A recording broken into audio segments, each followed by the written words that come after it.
Hello बच्चों, EMC में आपका स्वागत है।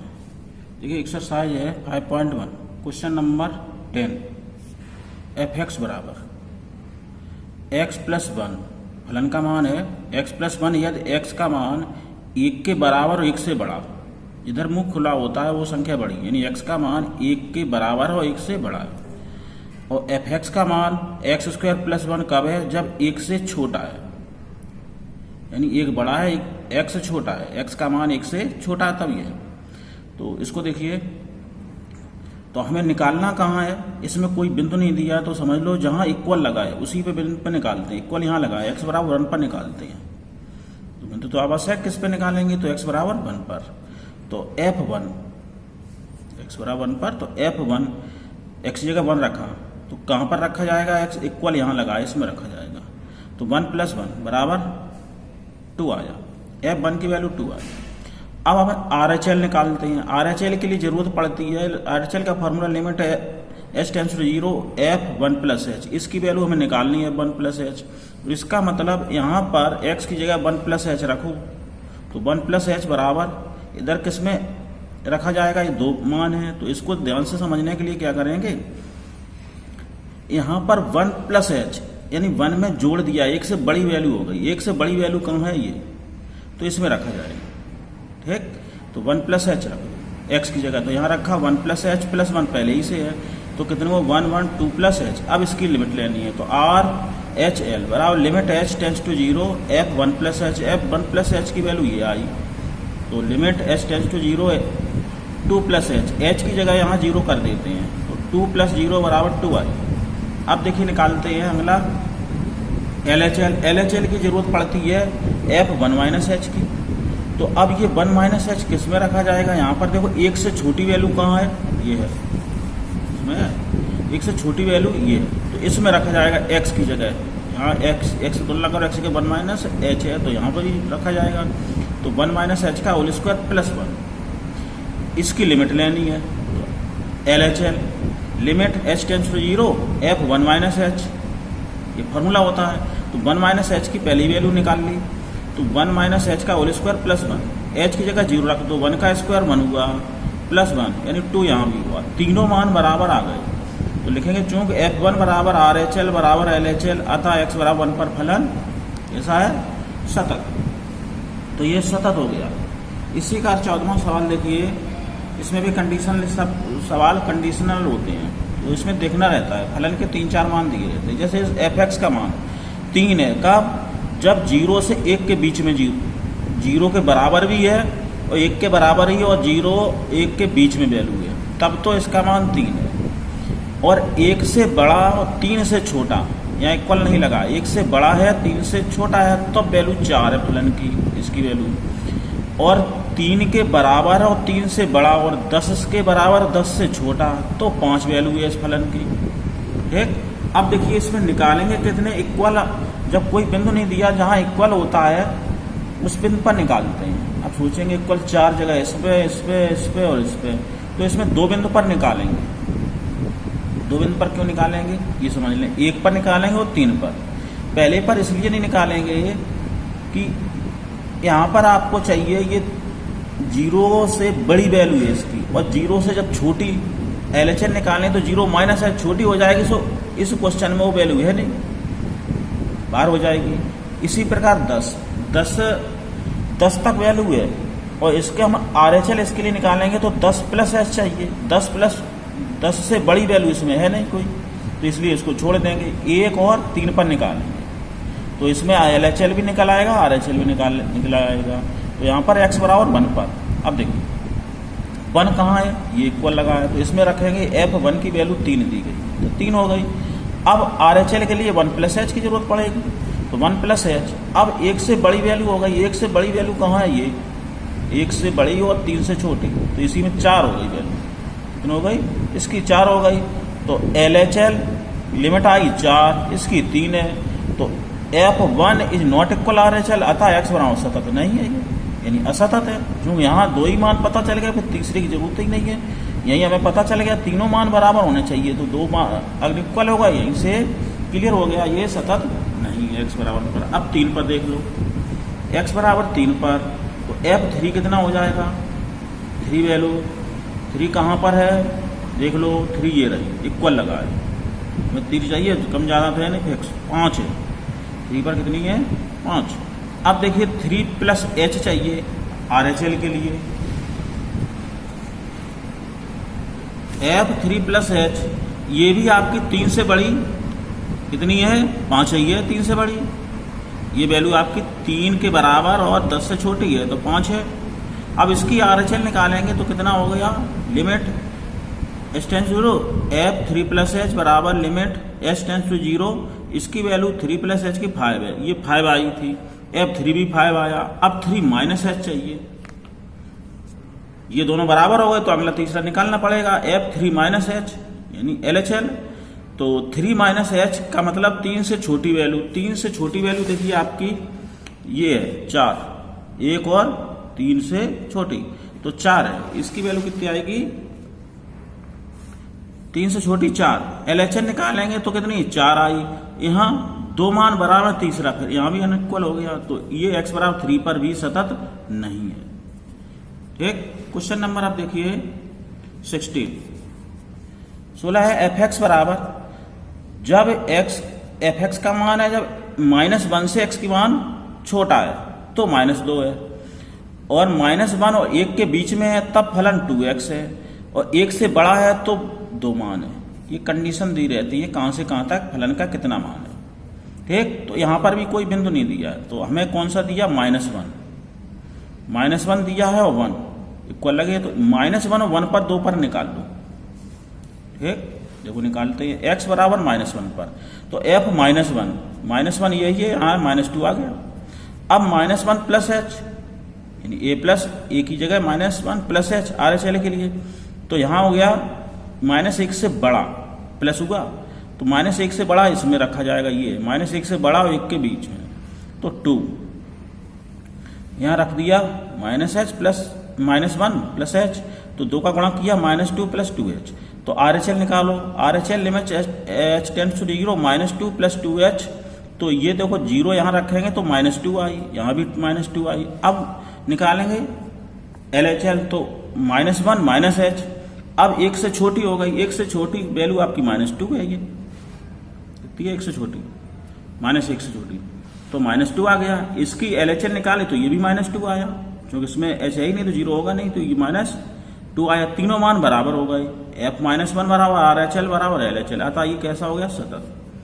अगला देखिए x बराबर 1 पर, यही फलन है, x बराबर 1 पर निकालेंगे तो f1 की वैल्यू कितनी हो गई, इसमें देखो 1 कहाँ है, ये तो 2 गुणे 1 इसी में रखा जाएगा तो 2 आया।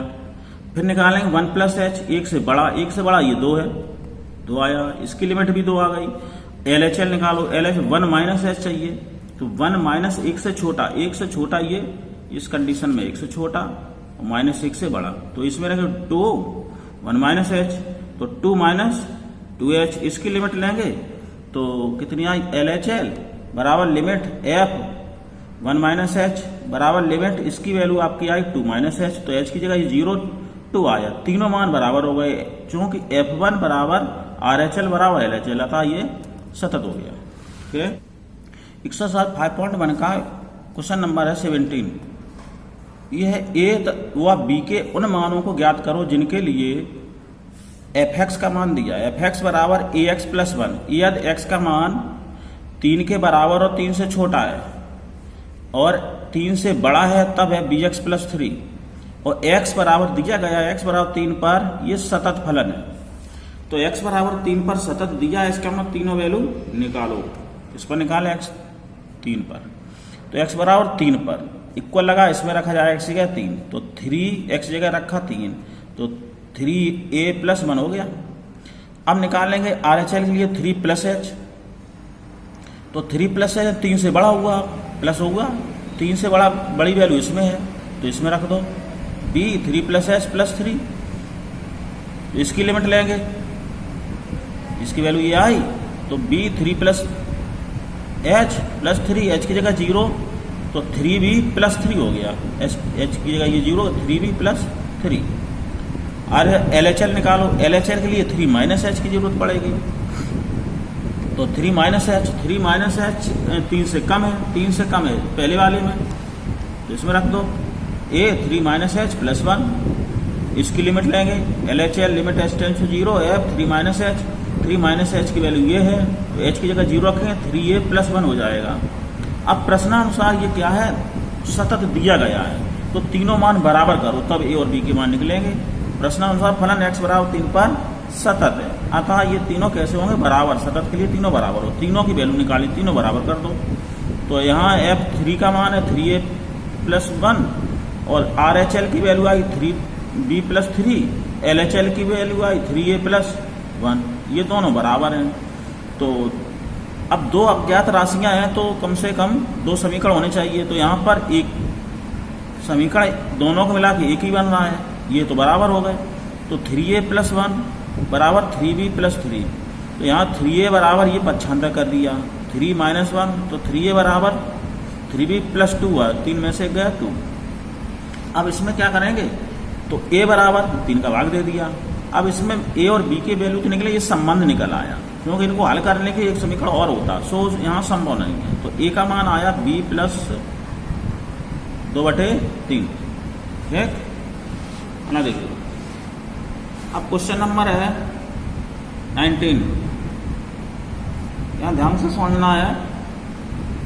दर्शाइए कि gx बराबर x माइनस, ये बड़े ब्रैकेट में लिखा x, बड़ा ब्रैकेट का मतलब ये महत्तम पूर्णांक संख्या होती है, इसने लिख भी दिया समस्त पूर्णांकों पर असतत है, सिद्ध करना है। जहां पर x महत्तम पूर्णांक निरूपित करता है, यानी x हमने बताया महत्तम पूर्णांक संख्या है जो x के बराबर है या x से कम है, x के बराबर हो सकती है, x से कम। अब महत्तम पूर्णांक को समझना है, तो gx बराबर, ये तो फलन आपका दिया है, अब वैल्यू दी गई है, किस पर निकालना है, x बराबर 1 पर ही निकाल लेते, इसमें कुछ दिया नहीं है महत्तम पूर्णांक, ठीक। तो x बराबर 1 पर निकालो, किसी बिंदु पर निकाल सकते हैं, 1 2 3 4 किसी पर निकाल सकते, तो x बराबर 1 पर। तो हम इसमें रखेंगे x 1 पर, एक ही फलन है, तो x की जगह 1 रख दो, तो 1 यहाँ माइनस लगा, तो -1, ये पूर्णांक संख्या हो जाएगी पहले ही से, तो ये 1 - 1 यानी 0 आया, ठीक। अब निकालेंगे RHL के लिए g 1 प्लस h चाहिए, 1 प्लस यानी x की मान 1 प्लस h। अब इसमें कंडीशन तो है नहीं, तो एक ही फलन है, इसी में रखो, 1 plus h minus 1 plus h, ये महत्तम पूर्णांक संख्या। महत्तम पूर्णांक संख्या क्या होती है, इसको समझ लें। 1 प्लस h, इसका मतलब है ये h बहुत छोटी संख्या होती है, 1 से बड़ा मान हो गया, कितना बड़ा हो गया ये समझना है, तो इसका मान 1 हो जाता है। क्यों हो जाता है, समझ लें। महत्तम पूर्णांक का मतलब होता है, जैसे ये 0 1 2 3, इसकी वैल्यू 1 से यहाँ 1.9 तक है, तब भी एक मान आता है, और यहाँ पर 1 से कम हो गई तो 0 हो जाएगा, 1 से कम हो गई, 1 पूर्णांक संख्या 1 पूरा आएगा, 2 आएगा, 3 आएगा, लेकिन पूर्णांक बनाना है 1 अगर 9 आया तो उसको कितना लिखेंगे 1, और 0.1 आया तो 0 हो जाएगा, और माइनस 1.9 आया तो -1 आएगा, ठीक। तो यहाँ 1 प्लस h यानी 1 दशमलव कुछ संख्या हो गई, बड़ी हो गई, ये पूर्णांक तो h है नहीं है, तो ये इसका मान 1 आएगा, तो इसका मान हमने 1 रख दिया, 1 प्लस h माइनस 1, क्यों महत्तम पूर्णांक यही होता है, इससे क्या गया h। इसकी लिमिट लेंगे तो कितनी आई, RHL h tends to g 1 plus h, तो 1 प्लस h का मान h आया, h की जगह 0, ये भी 0 आया, ये भी 0 आया। अब एक और मान रह गया 1 माइनस h, देखो कहाँ से, यहाँ से निकालेंगे LHL के लिए f 1 माइनस h, तो 1 माइनस h यानी ये संख्या किसमें रखी जाएगी, इसी फलन में 1 माइनस h, ये बड़ा ब्रैकेट है, ये छोटा ब्रैकेट है, बड़े ब्रैकेट का मतलब महत्तम पूर्णांक 1 माइनस h। तो इसमें देखिए इसको अब कितना लिखा जाएगा, इसको लिखा जाएगा 0 के बराबर। हमने बताया था अभी, एक में से थोड़ा भी घट गया तो इसका मतलब कितना 0 आया, फिर तो इसका मान कितना आएगा 0, तो ये 0 हो गया, इसका मान ये 0 कर दिया। 1 माइनस h जैसा तरह इसमें महत्तम पूर्णांक में कितना 0, तो यहाँ बचा 1 माइनस h, 1 माइनस। अब इसकी लिमिट ले, LHL बराबर limit h tends to 0 F one minus H, one minus H की वैल्यू हमने ये निकाली, वन माइनस एच, तो एच की जगह जीरो को यहाँ बनाई, यहाँ दो जीरो हो गए और एक लगाया, देखो एफ वन बराबर R H L is not equal L H L लगाया, एक आया, अतः एक्स बराबर वन पर फलन असतत है। कैसा है? सतत नहीं है, यानी असतत है। अब देखिए क्वेश्चन नंबर है 21, इसको समझिए। 21 में 2-3 पार्ट दिए हैं, इसको समझना है मात्र। एफ एक्स बराबर sine X plus cos X, B है एफ एक्स बराबर sine X minus cos X, C है एफ एक्स बराबर sine X into cos X. तो इसमें वैल्यू देखिए कितनी होती है, हमें ये देखना होता है असतत इनमें फलन वो हो जाता है जो जिसका मान अनंत हो जाता है। तो इसमें कोई भी ऐसी वैल्यू नहीं है। साइन एक्स का मान -1 से +1 के बीच में होता है, कॉस एक्स -1 के से +1 के बीच में होता है। ये साइन एक्स कॉस एक्स दोनों की वैल्यू -1 से +1 के बीच में होती है, तो इसमें कहीं अनंत आएगा नहीं। बटे में होता तो 0 रख देते तो फिर अनंत भी हो जाता। तो हम क्या करेंगे, ये प्रत्येक बिंदु वास्तविक बिंदु पर सभी कैसे हैं सतत, वही लिखा है। कोई भी त्रिकोणमितीय फलन जिस बिंदु पर अनंत या परवास होता हुआ उसी बिंदु पर असतत हो जाता है, यहां कहीं अनंत नहीं आएगा। यहां पर साइन एक्स कॉस एक्स का मान कितना होता है, -1 से 1 के बीच में। अतः ये प्रत्येक x के मान के लिए फलन सतत होगा। x का मान बदलते जाइए 0, 90, लेकिन ये अनंत किसी में नहीं आएगा। tan, cosec ये अनंत हो सकते हैं, तो जिस बिंदु पर आएंगे वो उसी बिंदु पर, यानी जिस बिंदु पर अनंत आएंगे उसी बिंदु पर वो असतत हो जाएंगे। ठीक है, धन्यवाद।